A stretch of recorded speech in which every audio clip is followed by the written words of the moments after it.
What's up everybody and welcome to the channel. Today we're going to take a look at the redesigned all-new 2023 Nissan Rogue. And the model that we're looking at today is a Platinum all-wheel drive with the Platinum Premium package. It's finished in a two-tone Champaign Silver Metallic with super black on the roof and has an MSRP at $43,100. Underneath the hood of the 2023 Nissan Rogue, you're going to find a 1.5 liter inline 3-cylinder turbocharged engine.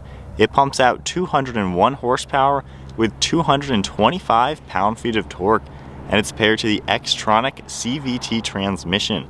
It is also all-wheel drive. Curb weight is around 3,700 pounds, and running on a 14.5 gallon fuel tank, you're looking at 28 miles per gallon in the city with 34 out on the highway. Overall length is 183 inches with a wheelbase at 106.5. Width is 72.4 and height is 66.5 inches. Moving on to the exterior styling with the 2023 Nissan Rogue, this has a really nice modern appearance for a mid-size crossover SUV. We have a very cool set of LED headlights with LED daytime running lights, and I like how they're split into two different sections. The actual headlight is down here. There's also a functional cutout within the bumper to allow air to pass through, and I like the body contours you're going to see all up front. Down below, you're going to see this silver trim piece along with a chrome trim piece in the lower portion of the bumper. Then we have a large opening for the grille along with active shutters back in there to improve efficiency when needed. We have all of your parking sensors, chrome surrounding most of the grille, and it has a nice gloss black mesh design. We have the new Nissan badge up front along with a forward-facing camera, and I just like the new design, how everything comes together. Looks very modern and super sharp. We have a few sharp lines within the hood. It's very wide looking, spanning all the way to the edge of the fenders, and you can see the wide, sharp lines on the farthest sides. Really good look overall as we make our way to the side profile. Moving to the wheels, you can see the machined silver along with the metallic gray, and they're 19 inches in diameter. We also have that plastic black running around the wheel arches and a sharp body line within the paintwork. You can see more of that plastic material in the lower side skirt with another chrome trim piece, and I like the sharp lines you're going to see in back along with the whole side profile cutting towards the headlight. We get a set of gloss black mirror caps with an integrated turn signal as well as a side view camera, and then body color for the door handles. And then part of the two-tone paint job, you can see how the entire roof is finished in that super black. We have chrome trim up on top, black out for the B and C pillars, and then silver roof rails as well as a panoramic roof. And then moving to the full side profile, it's a really proportional looking SUV. I just like how it stands out. Has a really good side profile, and I like how above the front and rear fender arch you can see how the shadows kind of cast themselves with those sharp lines. It really gives it an aggressive look, and then all the way in back you get a nice body colored portion. Moving to the rear, we have a set of LED taillights that have a pretty nice look to them integrated into the bodywork. And then you get gloss black for the rear spoiler along with a third brake light up top. We have the wiper blade down below that with the new Nissan logo and Rogue written out. Backup camera in the center with Platinum on all-wheel drive on the right. And then a really sharp body line in the liftgate. Down below, we have more of the chrome trim and silver trim just like the front bumper. And you get all of your parking sensors within the plastic black. So there's a good look at the 2023 Nissan Rogue. I think it's a really good looking modern crossover. I think the styling really comes together nicely.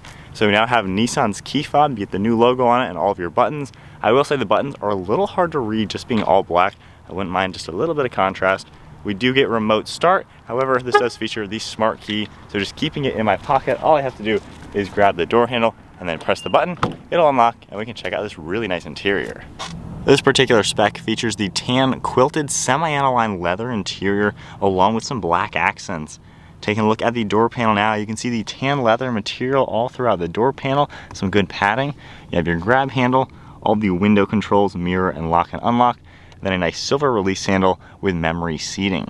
We have some storage down below, and then Rogue is written out with an aluminum illuminated door sill, and we also have the lighting package, and it'll cast Nissan on the ground and light up the underside. We get all of your power controls on the left side of the seat, and then the really nice leather. I love the black stripe you're going to see, and this is a really premium looking interior. You get that quilted diamond pattern, looks super nice. You also get it along the backrest, going all the way up towards the headrest, and you get that perforated material in the center. And then we get a black leather steering wheel with a flat bottom design and some silver trim. And then now inside the new Rogue, keeping my foot on the brake, we can go ahead and fire it up. Both the screens turn on. We get a really cool depiction right in the center, and you can see this massive digital LCD display. And you can actually change the view. So you have this one right here, and then you get more of a traditional design with normal looking gauges. However, I like the other screen just because you get a really massive center area where you can scroll through all sorts of different information. You can scroll down and see all different settings within the car. And then you can go back out of there and go left and right. You can see some safety indications along with your cruise control, forward spacing, stuff like that. We also have audio information, navigation. Then you can see your four-wheel drive along with tire pressure and a turbo boost gauge, which is pretty cool to see, especially on a car like this. We have some trip information as well. And then the home screen, you can kind of get a configurable setup. So pretty nice the way everything is laid out on the screen. On the right side, we have all those cruise control settings. We have the button right here, as well as your distance pacing. You have some Bluetooth and audio controls as well on the left side.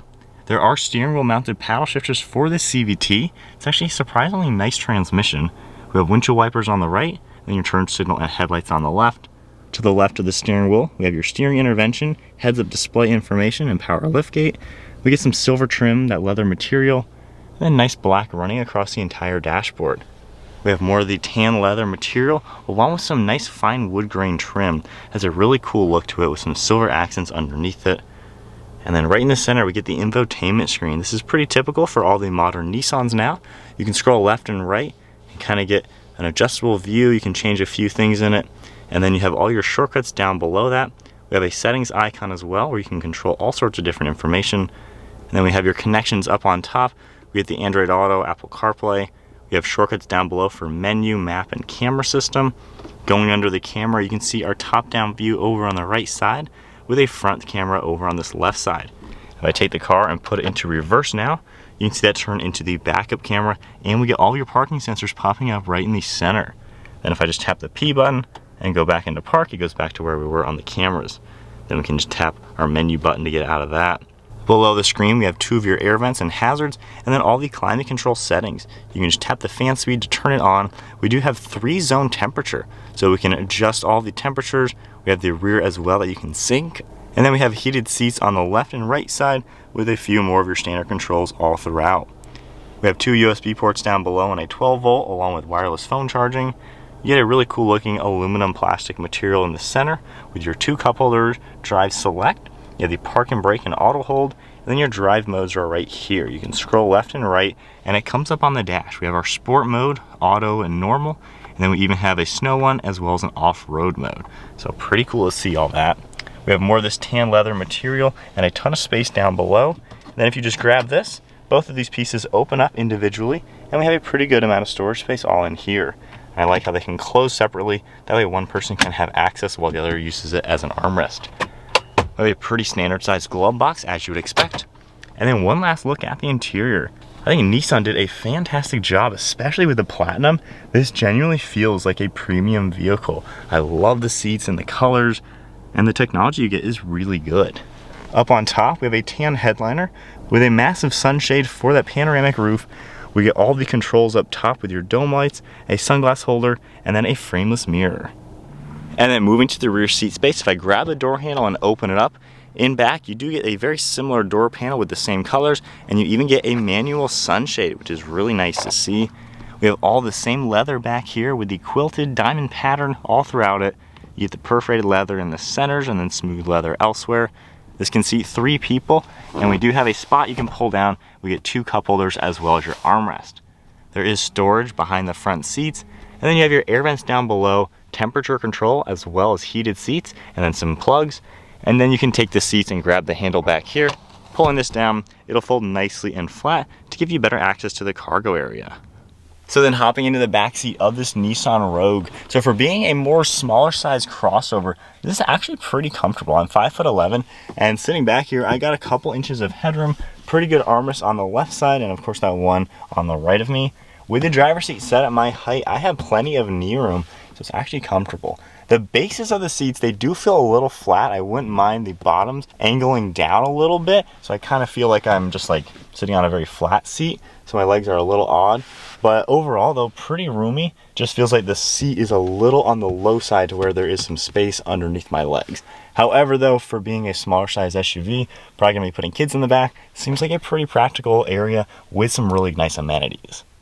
And then moving to the cargo area, you have the button on the key fob, the one on the back, or of course that one on the interior, that'll automatically lift open. We have quite a lot of storage space in here, as you can see, with both seats up, and you can see the little bit of recline you get on the one seat. So back here, you can grab these floor panels and they lift up, and we get just a little bit of hidden space in this front one, and then the back one as well, you can lift out of the way, and you can see the extra space. So it's kind of cool how the floor itself is kind of modular like that. And you can see you get just a little bit of a cutout on the left side, and then you have the same cutout over on the right side. And I love how you even get a handle back here you can pull and get these out of the way. Not many crossovers actually have that, but you can fold these nice and flat and see just how much more cargo space we get. If we go through the doors now, they fold nice and flat. You still get a ton of space up in front, and it really makes this an extremely practical crossover. All right, so we are setting off now in the all-new 2023 Rogue, testing out that 3-cylinder, and that is up to 60.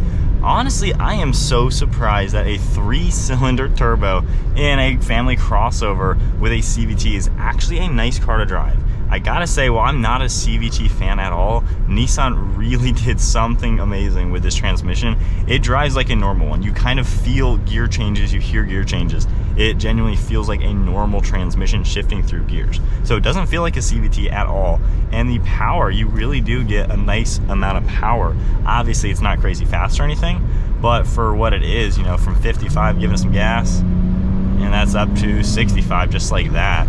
It is peppy enough for, I'd say, anybody looking to buy this. It is plenty powerful, and it's a really nice car to drive. You know, with these seats, they are really comfortable. If I get them into a comfortable position, not noisy. It's 55 miles an hour, and I mean, you really don't hear much wind noise or road noise. It's pretty much what you would expect.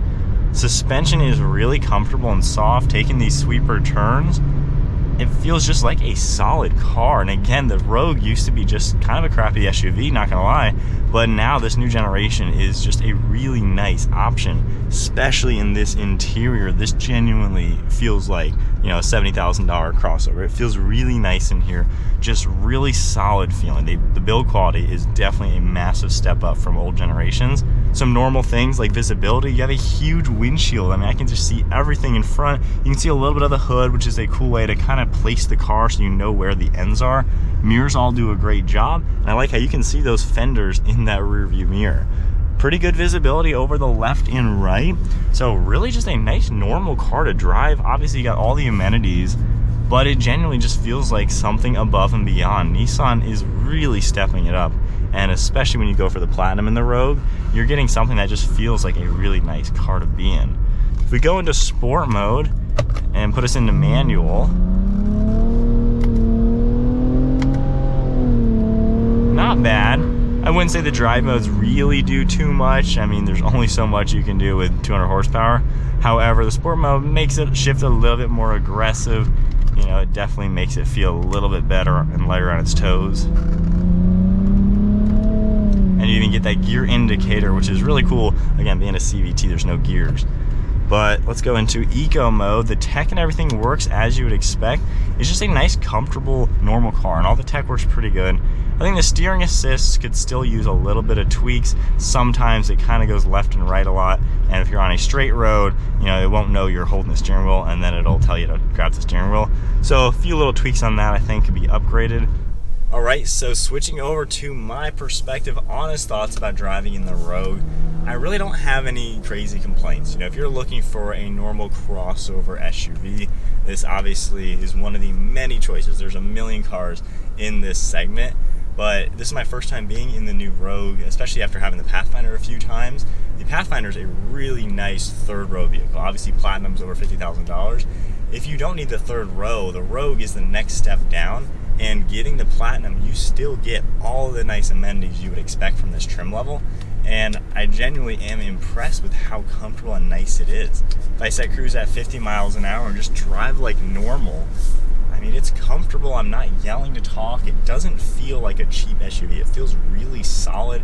When you close the doors hard, there's nice and solid feeling. The suspension and everything, it feels really well built, like a solid car. You know, when you drive luxury brands and more expensive vehicles, they feel solid in every aspect where you know they're not a cheap car. If you drive, you know, an old Rogue, probably the first generation one, I'm sure it's not that nice. It's probably a cheap feeling. You can probably hear that tin can sound to it. This does not have that. This is a genuinely nice crossover. I'm really impressed with it. I think this would be a great car, you know, for anyone just using it as a A to B car, just kind of normal day-to-day stuff.